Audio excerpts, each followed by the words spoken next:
તો બધા તો આજે આપણે જઈએ છીએ દત્તેશ્વર. હરીશભાઈ ગાડી કરે છે, ભરતભાઈ પાછળ બેઠા છે. મેં તો જોયું નથી, પણ આ બે જોયું છે. તો જઈએ દત્તેશ્વર, કેવું છે કેવું નથી દેખાય. ભાઈ પોલીસ વાળા બધા ઉભા હોય ને, તો આપણે હાલીને આમ થોડાક આવી ગયા. કા પારસભાઈ ને ઓલો આયુષ ની આમ સામે ઓલા પણ ઉભો છે. એને એમ લાગે કે આપણી ગુજરાત છે એમ. એને એમ લાગે કે અમરોલી છે, અમરોલી છે કામરેજ છે, કોક મમરા ભરાઈ દે. ગાડી કાવ કરે.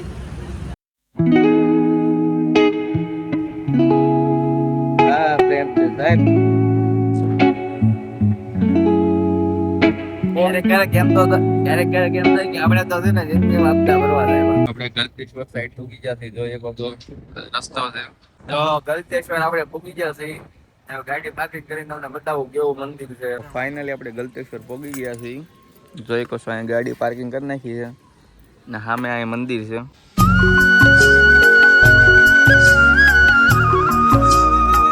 ગાઈઝ આપણે ગલતેશ્વર પહોંચી ગયા છીએ.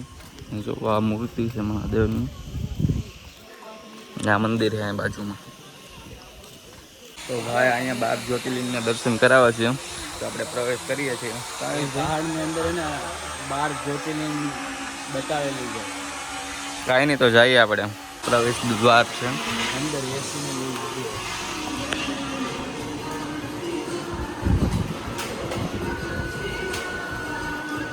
સોમનાથ.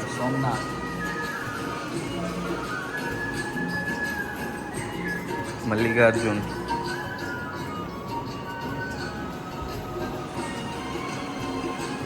મહાકાલેશ્વર ઉજ્જૈન.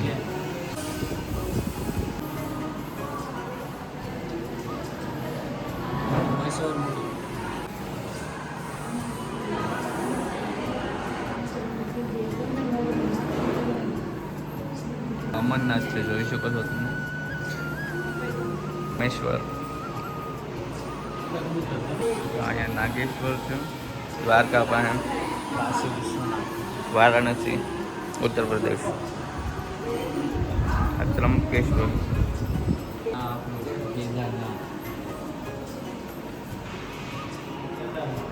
મહારાષ્ટ્રમાં ધ્રુમેશ્વર.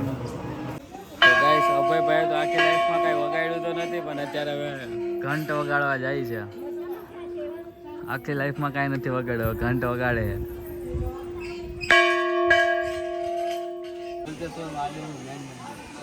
તો આપણે અહીંયા દર્શન કરવા જઈએ.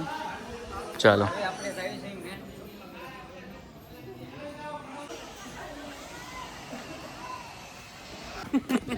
તો ગાઈઝ આપણે દર્શન કરી લીધા છે ને હવે જઈએ છીએ બહાર. આ બે ભાઈ આવે છે પાછળ. કેવું લાગ્યું જરૂરથી જણાવજો. મળશું નવા બ્લોગમાં. ત્યાં સુધી બાય બધાને. જય માતાજી, જય મા મોગલ. હર હર મહાદેવ. ભાવને તેડી લીધું.